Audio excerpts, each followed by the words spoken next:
¿Cuál ha sido una de las mayores o más difíciles crisis de tu vida y cómo la superaste? Indiscutiblemente, la mayor crisis de mi vida fue cuando mi hija muere. Una niña de 8 años, 9 años, estaba llegando a los 9 años, casi cumple los 9 años, y pues va a la presencia del Señor. Y esa fue una de las crisis indiscutiblemente más severas que he tenido en mi vida.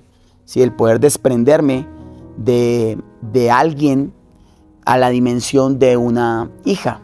¿Sí? Ustedes saben que para un esposo que pierde una esposa o una esposa, esposo, existe la palabra viudez. Cuando un hijo pierde a sus padres, existe la palabra huérfano, pero no existe. No hay un nombre cuando un padre pierde a un hijo. Yo creo que solo lo encontramos en la palabra de Dios cuando el Padre mandó a su único hijo de manera de salvación para que entregara su vida por causa suya y por causa mía. Entonces creo que esa fue la peor de todas las crisis de mi vida. ¿Sí? La viví hace aproximadamente 17 años. Tenía 28 años de edad. Mi esposa tenía 25 años de edad. Y perdemos a nuestra hija mayor, a nuestra primogénita. ¿Sí? Se llamaba Mariana. Y ella marcó, creo que un antes y un después. Muy similar a algunas de las preguntas que me hicieron hoy con respecto a qué significa Cristo para la historia, ¿no? El antes y el después. Yo creo que la muerte de mi hija significa un antes y un después para mí. Porque tuve que aprender a aceptar la perfecta, escúchame bien, iglesia, la perfecta voluntad de Dios, que es agradable, ¿sí? Es justa y es perfecta. Y a veces nos cuesta eso, y de alguna manera eso fue como un choque, ¿sí? Como un choque de trenes emocional, espiritual, físicamente y aún económicamente hablando. Todo fue una diferencia a partir de ese día. Marcó la diferencia. Tuvimos que ir y refugiarnos en Dios. Personalmente tuve que ir a refugiarme en Dios por momentos donde me sentí muy acompañado, pero hubo momentos donde me sentí muy solo, muy abandonado. Pero Dios en su misericordia nos ha enseñado a entender, ¿sí? No a entenderlo a Él, sino a entender su perfecta voluntad y a esperar en Él.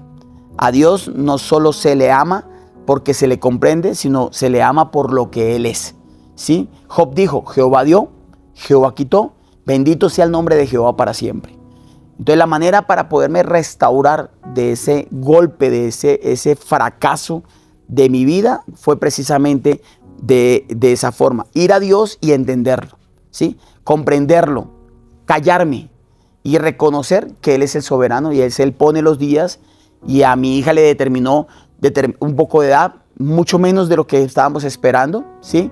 Pero Él lo hace porque Él lo es todo. Entonces yo doy gracias a Dios por eso, y hoy puedo testificar que fui restaurado porque sometí mi voluntad a Dios, porque me humillé a Dios, y porque en ningún momento se me pasó por la cabeza que ni que Dios no existía, ni que Dios no era el soberano, sino que al contrario, me humillé, me arrepentí, fui a Dios, le pedí perdón por causa, dije, si la causa de la muerte de mi hija, fue por culpa mía, te pido perdón. Es más, yo en muchas oraciones le dije al Señor, ponme a mí y yo me voy por ella, pero Dios tenía un propósito, tenía un plan, y por eso hoy puedo decir que al someterme, al humillarme en su soberanía, Dios ha restaurado por completo eso, y hoy podemos ser mucho más de bendición para muchas más personas.